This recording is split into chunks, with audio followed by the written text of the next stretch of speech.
Hey, good morning. Welcome back to Big Sarge's Time Training. What I wanted to show you today is so how to properly take care of your OCP uniform, combat uniform, right? And so what I'm gonna show you is what I normally do after I wash my uniform, and how to put it together. And then I'm gonna kind of go backwards after that to show you how, when I'm done with that uniform and I need to wash it, how I prepare it for the laundry and keep all my things nice and tidy and stow it away. So I'm going to show you what I do. So let's pretend like I just washed uniform because I just did last night. So as you can see, I prefer the drip dry method. So it says you can take care of this uniform by tumble dry on low, but I like the drip dry method. So you get yourself a rust proof hanger, take it out of the washer machine wet, right? So what I like to do is, see, I button these, but I like to unbutton these before I throw them in the washer. Anyway, so in theory, this would be wet, and you hang it up, and it dries, and it kind of gives it a wrinkle-free appearance, right? It makes it nice and stiff, I believe.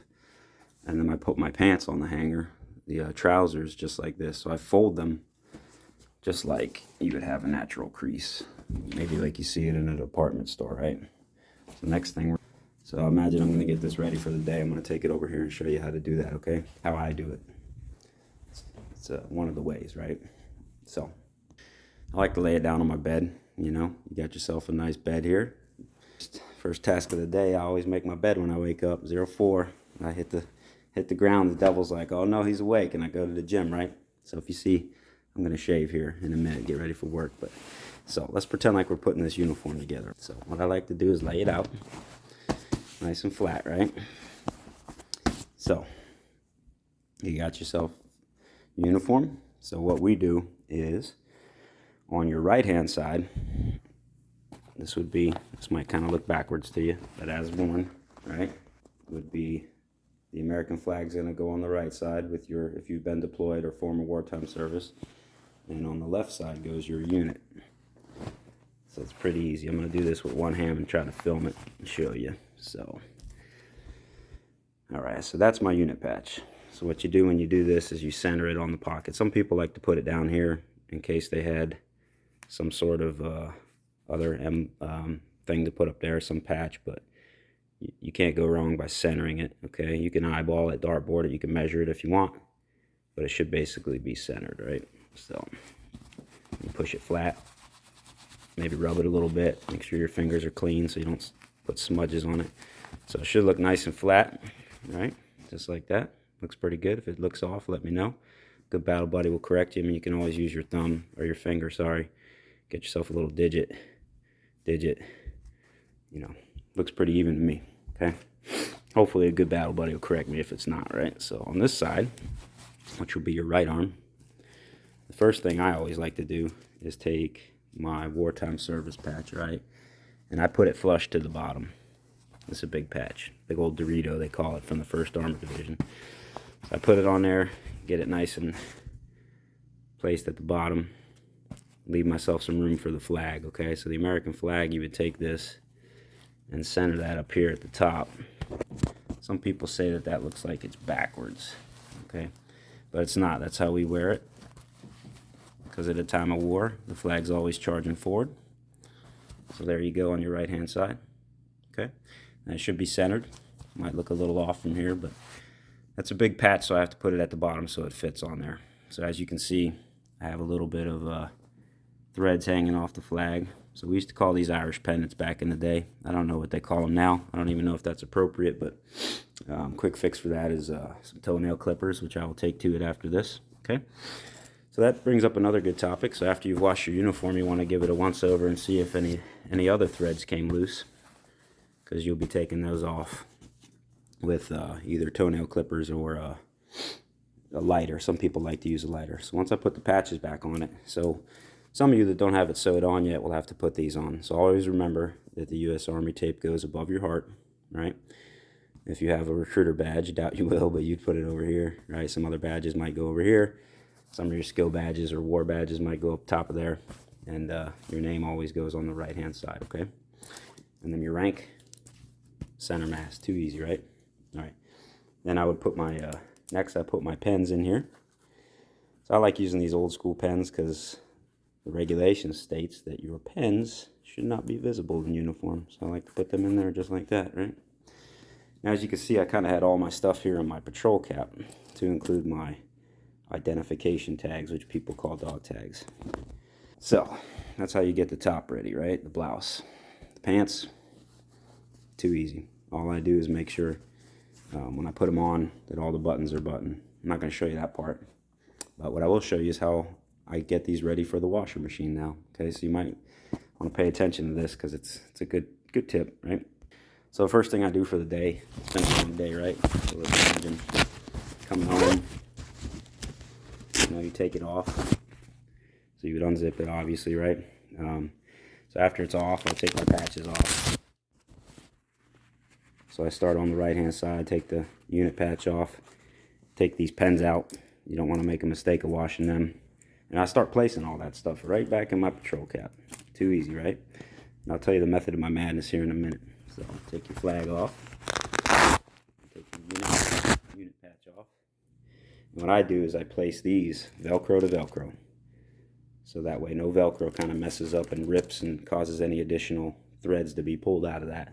And then I take my flag and I put that face down like that. I also take my belt.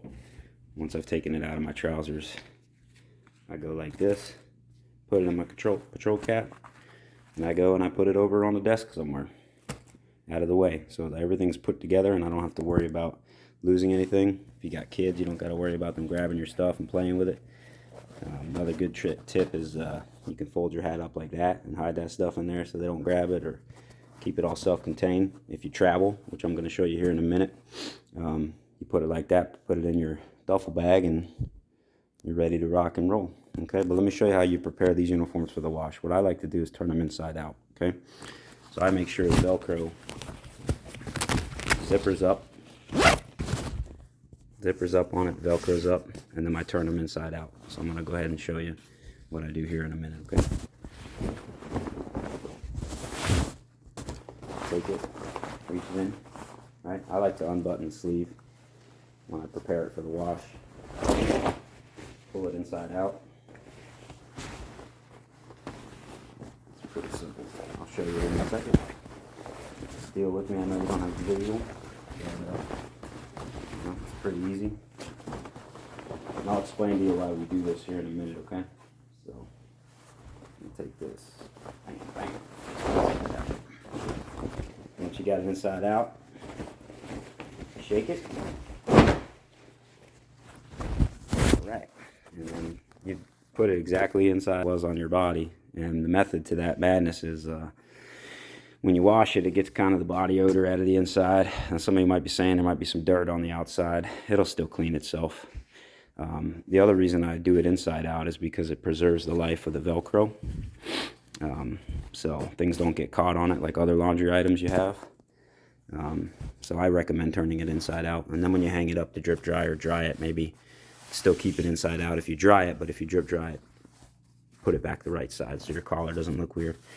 Another thing I wanted to point out to you is most of you probably have 4 sets of uniforms, so I like to label mine A, B, C, and D. And if I throw another uniform in there, maybe go with E. But the reason behind that is I label that.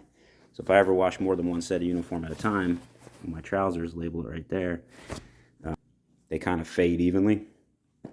So they look the right way as they fade. The shelf life or the life of these uniforms is about 6 months, but I'll tell you some things that could be a wear out indicator on them.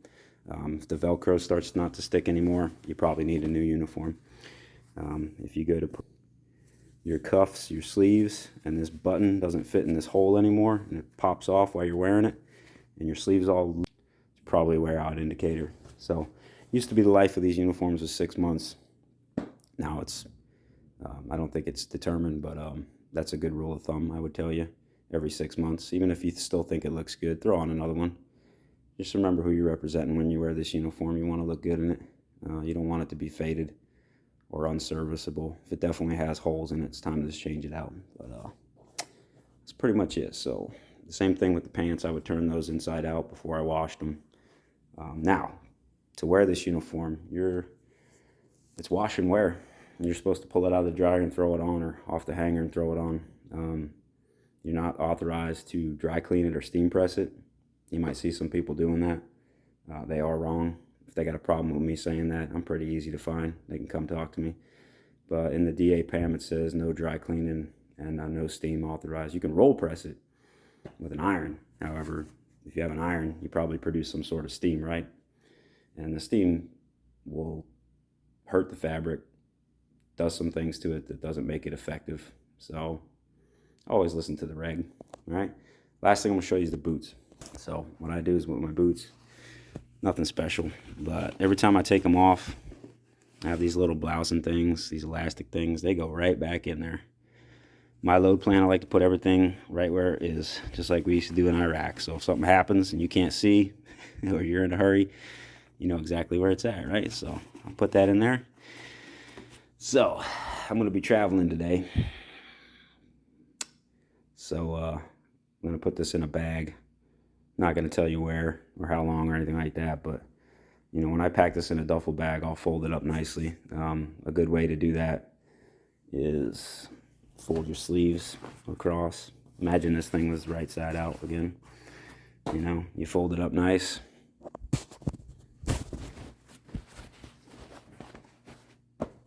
Fold it in a quarter like that. Fold your pants in a quarter so you have less wrinkles. So when you pull it out of your bag, you can just wear it, right? Maybe shake it out a little bit. I like to put my boots, if I'm traveling, in a duffel. I like to throw them in some sort of other bag so it's not getting the rest of my clothes dirty or my uniform dirty. There might be some salt on your boots from the winter, dirt, whatnot. Try to clean them. But if you throw them in here, fold that bag down and put it in your duffel, you're ready to travel. So that's it. If you got any questions, you can put them below. That's pretty much how you take care of the uniform, how you get it ready for the day, and you know, how you disassemble it and prolong the life of it. Promise you, if you wash it and hang it up to drip dry, it'll last a little longer. Dryer makes it soft. The Velcro has a chance to heat up and stick to things.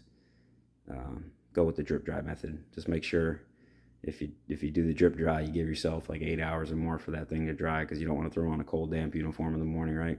Especially not in the winter. That's it. Thanks for tuning in. See you next week.